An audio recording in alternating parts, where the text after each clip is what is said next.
Infelizmente, a guerra entre 3 grupos de milicianos pelo controle de território está levando ainda mais terror para os moradores de Seropédica, no Rio de Janeiro. No último confronto, Dani, um dos grupos armou uma emboscada para os rivais. No tiroteio, em plena luz do dia, um estudante universitário morreu e 2 crianças foram baleadas. A polícia reforçou a segurança na região. A reportagem que a gente vai exibir agora mostra com detalhes, Dani, e é importante, de certa maneira curiosa da gente explicar como é que é a passagem de comando em certas regiões no Rio de Janeiro. E quando morre o miliciano, os outros grupos rivais que querem controlar, como é que funciona isso? É uma reportagem especial que você acompanha agora na tela do Primeiro Impacto. Um caveirão da Polícia Militar reforçou o policiamento no centro de Seropédica. Várias viaturas também circulavam pelas ruas da cidade. Eles aumentam o policiamento durante um tempo, assim, uma semana, e depois volta tudo normal. Com medo da violência, a Universidade Federal Rural decidiu suspender as aulas. O temor tomou conta da cidade depois do confronto da última segunda-feira.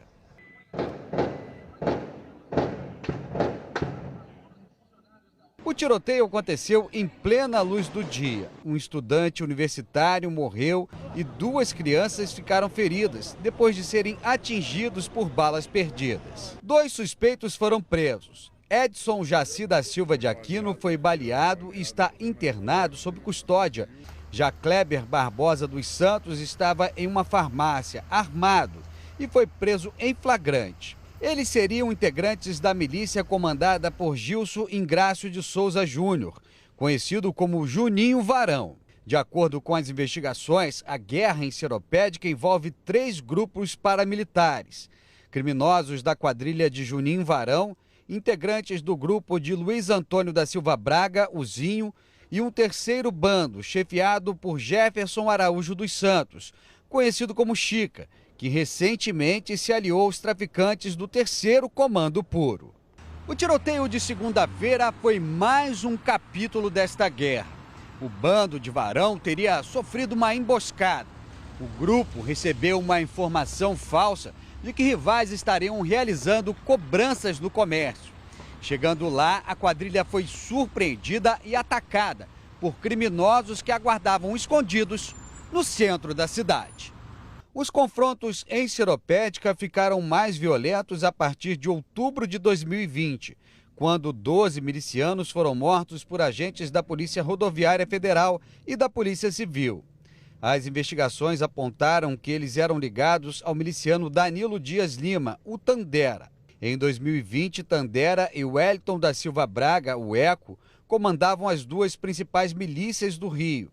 Depois desse episódio, os 2 começaram a desconfiar um do outro e romperam a relação. Grupos rivais avançaram e os confrontos se tornaram ainda mais frequentes.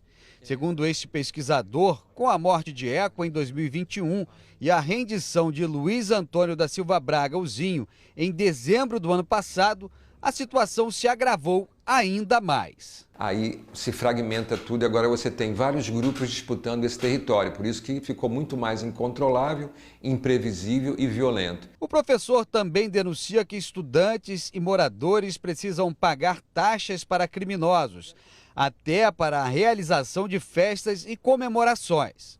Investigações também apontam que políticos da Baixada Fluminense teriam feito acordos com o criminoso.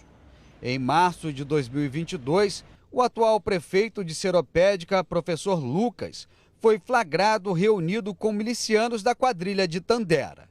Ao meu ver, a tendência é piorar, porque não é uma disputa apenas de grupos armados que um vai se confrontar com o outro como se fosse, tipo, sei lá, um faroeste espontâneo de indivíduos ou de pequenos grupos.